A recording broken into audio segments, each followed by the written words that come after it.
Tim evakuasi menemukan 2 jenazah korban longsor di Desa Sirna Resmi, Cisolok, Sukabumi. Kedua korban ditemukan di balik puing reruntuhan rumah.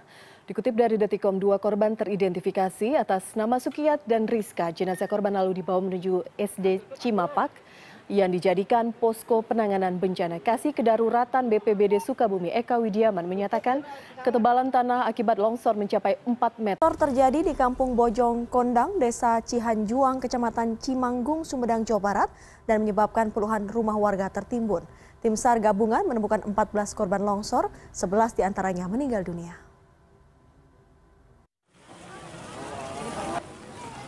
Hujan deras yang mengguyur di wilayah Sumedang membuat sebuah tebing yang ada di Kampung Bojong Kondang, Desa Cihanjuang, Kecamatan Cimanggung, Sumedang, Jawa Barat, longsor pada Sabtu sore. Akibat longsor, sejumlah rumah warga tertimbun material tebing setinggi 20 meter dan lebar 40 meter. Wah, kadieu tepi ya. Ya mah terus tepi ka bageung. Innalillahi wa inna ilaihi raji'un beak ya mah. Nepi mah kade ka imah ya ka anak ya. Baru ngajeleng ka imah ya mah.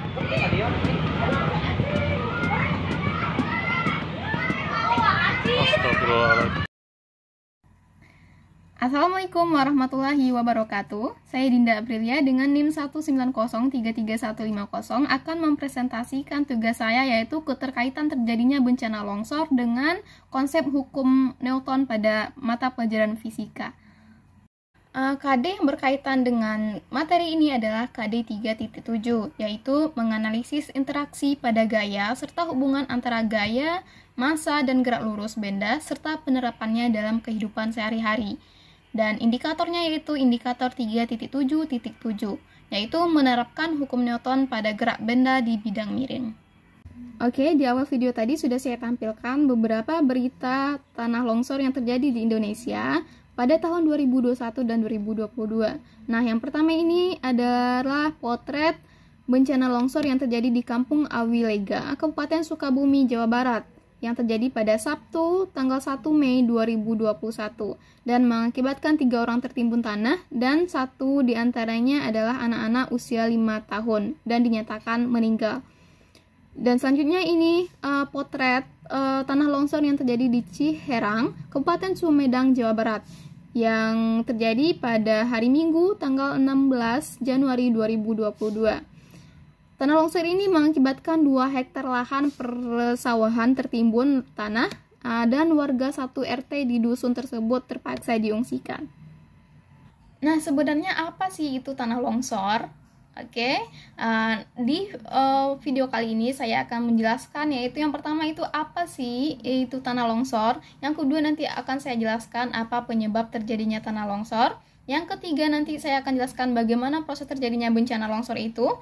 Yang keempat, bagaimana keterkaitan bencana longsor dengan materi hukum Newton pada pembelajaran fisika. Dan yang terakhir nanti akan saya jelaskan bagaimana tahapan mitigasi bencana tanah longsor. Kita masuk yang pertama, pengertian tanah longsor. Menurut Kamus Besar Bahasa Indonesia atau KBBI, arti kata longsor adalah gugur atau meluncur ke bawah. Nah, pengertian dari tanah longsor itu sendiri adalah salah satu jenis gerakan massa tanah atau batuan atau percampuran batuan dan tanah yang menuruni atau keluar lereng akibat terganggunya kestabilan tanah atau batuan penyusun lereng. Nah, tanah longsor ini merupakan bagian dari bencana alam, salah satu jenis dari bencana alam, yaitu bencana yang diakibatkan oleh serangkaian peristiwa alam. Kita masuk yang kedua, yaitu penyebab terjadinya tanah longsor. Secara umum, kejadian longsor disebabkan oleh 2 faktor, yaitu ada faktor pendorong dan faktor pemicu. Faktor pendorong adalah faktor-faktor yang mempengaruhi kondisi material sendiri, dan sedangkan faktor pemicu adalah faktor yang menyebabkan bergeraknya material tersebut. Bencana tanah longsor sering muncul di musim hujan setelah musim kering yang menyebabkan permukaan tanah retak dan berpori.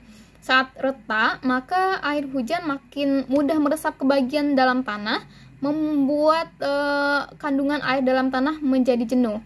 Air yang terkumulasi di dasar lereng memicu gerakan lateral sehingga mudah bergerak menuruni lereng. Dan yang ketiga itu adalah proses terjadinya tanah longsor. Proses terjadinya tanah longsor ini dapat diterangkan secara ringkas, yaitu air yang meresap ke dalam tanah akan menambah bobot tanah. Nah, jika air tersebut menembus sampai tanah kedap air yang berperan sebagai bidang gelincir, maka tanah menjadi licin dan tanah pelapukan di atasnya akan bergerak mengikuti lereng dan keluar lereng.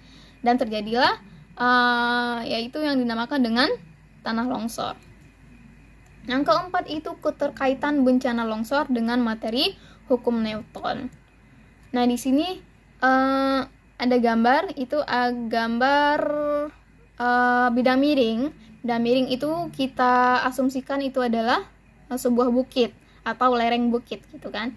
Nah, pada lereng tersebut berupa bidang miring, gaya gravitasi atau gaya berat dapat diuraikan menjadi komponen gaya gravitasi pada arah sumbu Y yang kita asumsikan dengan WY, dan arah sumbu X kita asumsikan dengan WX sesuai pada gambar. Next. Nah, WY menahan material agar tetap berada pada posisinya di atas permukaan lereng tersebut dengan gaya pendikular. Sedangkan WX menyebabkan material terlepas dan tertarik sehingga bergerak turun sejajar lereng tersebut dengan tegangan pelepas.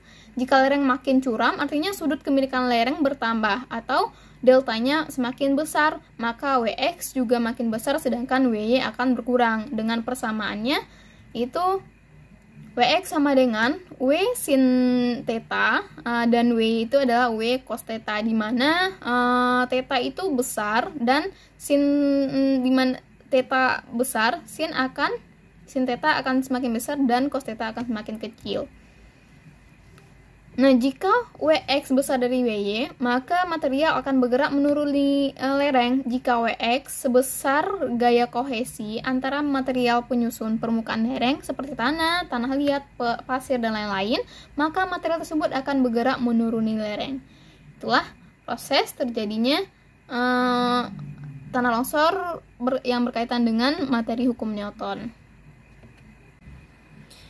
Kita masuk yang terakhir, yaitu tahapan mitigasi bencana longsor. Tahapan ini ada 5. Yang pertama ada tahapan pemetaan, yang kedua ada tahapan pemeriksaan pemetaan, yang ketiga ada tahapan pemantauan, yang keempat ada tahapan sosialisasi, dan yang terakhir ada tahapan pemeriksaan bencana longsor.